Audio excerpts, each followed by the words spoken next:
In 2013, life in the Philippines felt ordinary. People went to work. Traffic moved the way it always had. News programs opened with familiar stories. There was nothing in the air that suggested a national reckoning was coming. The headlines were full, but not urgent. Politics moved at its usual pace. Government business carried on. Budgets were approved, reports were filed, speeches were made. And somewhere in all of that was a line item most people barely noticed: the pork barrel. It had been there for years. A fund meant to help lawmakers support projects in their districts. Small roads, barangay halls, community programs. It wasn't controversial. It wasn't dramatic. It was simply there. Most people didn't think about it. It appeared in budgets. It passed through committees. It moved quietly through paperwork. And for a long time, that was enough. Then, slowly, something changed. Not with a headline. Not with an announcement, but with documents. Numbers that didn't line up. Projects that looked identical. Organizations that existed on paper, but nowhere else. At first, it didn't feel like a scandal. It felt like a clerical issue. Journalists began asking questions. Quiet ones at first. Careful ones. They compared records. They traced signatures. They followed funding trails. And once the patterns appeared, they became hard to ignore. By mid-2013, the story had reached the public. Not as an accusation, but as a growing concern that a system designed to help communities had been quietly turned into something else. When the issue reached the Senate, the tone changed. Hearings were scheduled. Documents were requested. Witnesses were called. For the first time, the public wasn't just hearing about politics. They were watching it happen. And for a brief moment, something unusual happened. People paid attention, not because they were told to, but because it felt like something important was finally being examined. In 2013, the Philippines didn't feel like it was watching a scandal. It felt like it was standing at the beginning of an answer. At first, the pork barrel story sounded like politics. But underneath the headlines, it was about something much more basic. It was about where public money actually went. Because the funds being questioned were not abstract numbers. They were meant for places like this: schools, health centers, roads connecting small communities. Things people depended on every day. The pork barrel was designed to fill gaps, to bring development to areas the national budget often overlooked, to respond quickly when communities needed support. At least, that was the idea. And for many years, people believed that was how it worked. So when reports emerged suggesting that billions of pesos had been diverted away from real projects, the reaction was not just anger, it was disbelief. Because if this system had failed, it meant something deeper had gone wrong. It meant money meant for ordinary people had been redirected somewhere else. What made the issue heavier was the scale. The figures being discussed were not small. They reached into the billions, and they spanned multiple years. This wasn't a single mistake. It suggested a pattern.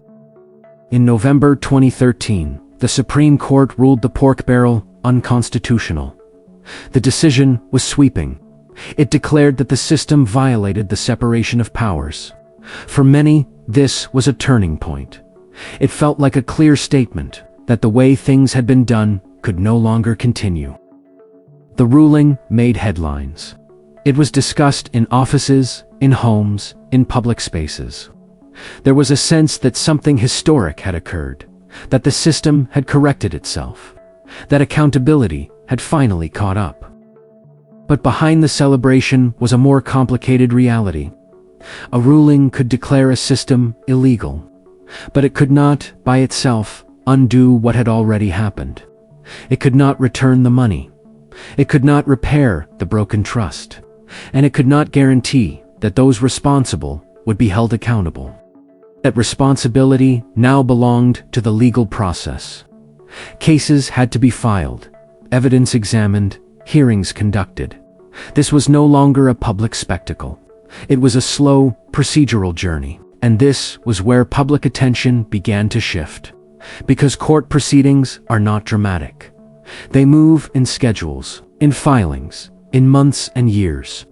They don't produce daily headlines. What made the pork barrel issue matter was not only what it revealed, it was what it demanded. Time, patience, sustained attention. And those are things public attention rarely gives for long. By the time the legal process was underway, the country was already moving forward. New stories were emerging.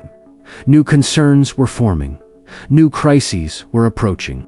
The pork barrel case was still alive, but it was no longer at the center. And that is why this moment mattered, because it showed something important, not about corruption, but about attention, about how quickly focus shifts, and how easily accountability can fade when the story becomes complicated. Once the headlines faded, the story entered a different phase. A quieter one. The part that does not make good television. The part where things are no longer debated in public, but processed inside institutions. This was the stage called the process. Cases were filed. Charges were prepared. Documents were submitted. What had once been discussed in front of cameras was now handled behind doors, inside courtrooms, through paperwork. This is where accountability is supposed to happen. Slowly, methodically, quietly. But legal processes do not move at the speed of public attention. They move according to rules, to schedules, to procedures that cannot be rushed. Every motion required a response. Every filing required review. Every hearing required notice. Weeks turned into months. Months into years. There were no dramatic confrontations. No climactic moments. Just hearings that few people attended. Updates buried deep in news sections. Decisions postponed for procedural reasons. This is what accountability looks like when stripped of spectacle.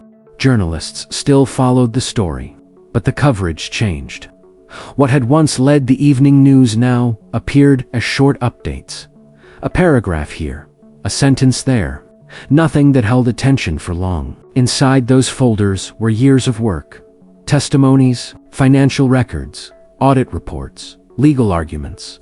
The machinery of accountability was turning, but it turned slowly and quietly. For the public, however, the sense of urgency began to fade. There were no more dramatic revelations, no shocking disclosures, no sense of momentum. What remained was process. And process, by nature, does not hold attention. Days passed, then weeks, then months. The story did not disappear, but it stopped moving. At least it stopped moving in ways people could see. Life continued. People went back to work. News cycles shifted. New issues emerged. And slowly, without any announcement, the pork barrel scandal slipped out of daily conversation. Not because it had ended, but because it had entered a phase that few were willing to follow. This is the moment many stories enter. Not the moment of justice, not the moment of resolution, but the moment of waiting. And it is here, in this long, quiet middle, that public attention begins to drift. Not out of apathy, but out of exhaustion. The process continued, but the country moved on. And without anyone noticing, the story entered its next phase. Not resolution, but silence. There was no single moment when the story ended. No announcement, no conclusion, no final headline. It simply began to appear less often. A segment shortened. A headline pushed lower. A mention replaced by something newer. The hearings continued. The cases remained active. But the updates became smaller, harder to notice, easier to skip.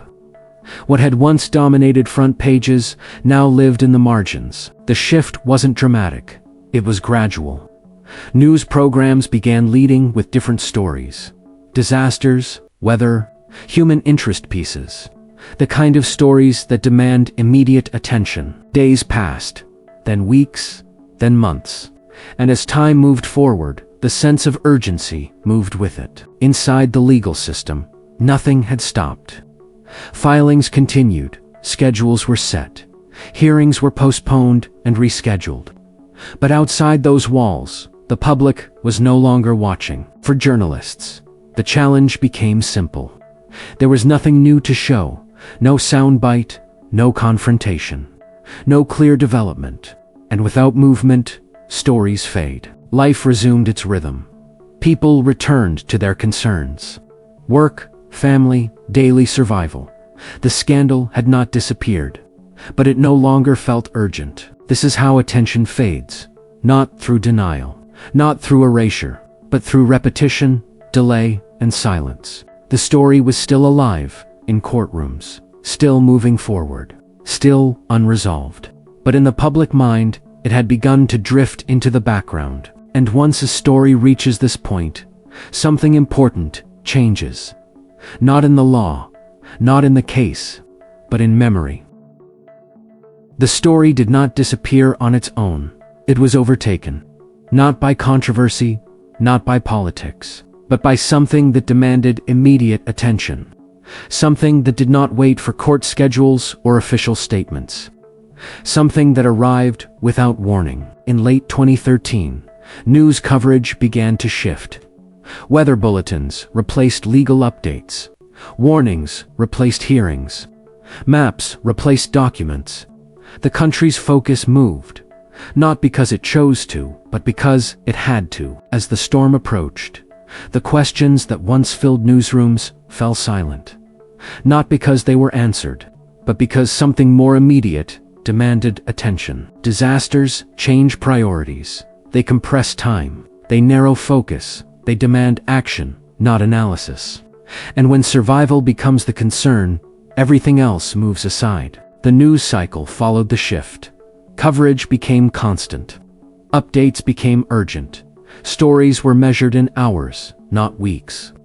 There was no room for long explanations, no space for slow-moving investigations. And quietly, without ceremony, the pork barrel story moved out of focus. Not erased, not denied, just displaced. What had once dominated front pages was now pushed aside. Not because it no longer mattered, but because attention had limits, and the country had reached them. This is how displacement happens. Not through intention, not through conspiracy, but through necessity. When one crisis demands everything, all others wait. The pork barrel cases were still alive. The files were still there. The hearings still scheduled. The process still moving. But the country had already shifted its gaze. And once attention moves on, something changes. Not in law, not in policy, but in memory. After the storm passed, life began to settle. Communities rebuilt. News cycles moved on. New concerns filled the air. And somewhere behind all of that, the pork barrel cases were still there. Still active, still moving. Still unresolved. The cases did not vanish. They moved through the system, in the way all cases do. Step by step, motion by motion. Year by year. Court hearings continued. Filings were reviewed. Decisions were deferred. But the spotlight was gone. When updates appeared, they were easy to miss. A paragraph at the bottom of a page. A short mention on an evening broadcast. A legal notice few people read. There were no countdowns, no breaking news banners, no sense of urgency. For most people, the story had ended. Not because justice had been served, not because answers had been found, but because time had passed and attention had moved on. Inside the institutions, however, the process continued. Slowly, methodically, without ceremony. This is how accountability often works. Not in headlines, but in silence. Years passed. Occasional rulings surfaced. Some cases moved forward. Others stalled. But there was no single moment where the nation stopped and said, "This is how it ended." By the time outcomes became clear, most people had stopped watching. The emotional energy was gone. The outrage had cooled. The urgency had faded. What remained were records and memory. The pork barrel scandal did not end with a conclusion. It ended with distance. Distance between action and consequence. between attention and outcome, between what was promised and what was remembered. And that raises a question that goes beyond this case. What happens to accountability when time passes and no one is watching anymore? The pork barrel story did not end with a verdict. It ended with distance. Distance between the event and its consequence. Between the questions that were asked and the answers that never fully arrived. What happened here is not unique. It is not confined to one case. It is not limited to one moment in time. It is a pattern that repeats whenever a story grows, too complex, too slow, or too difficult to follow. Public attention moves quickly. Institutions do not. And in the space between the two, something subtle happens. Stories lose their shape, not because they were resolved, but because they outlasted the moment that made them visible. This is where many national issues quietly settle. Not in closure, not in accountability, but in ambiguity. They remain recorded, filed, archived, yet rarely revisited in full. And over time, the absence of resolution begins to feel normal. The unanswered questions become background noise. What once demanded attention becomes part of the landscape. This is why remembering matters. Not to accuse, not to relive controversy, but to recognize the space between events and understanding. Because when stories are forgotten, patterns are repeated. This series exists in that space. Not to provide answers, but to ask what happened after the headlines ended. Because sometimes the most important part of the story is the part that no one follows to the end.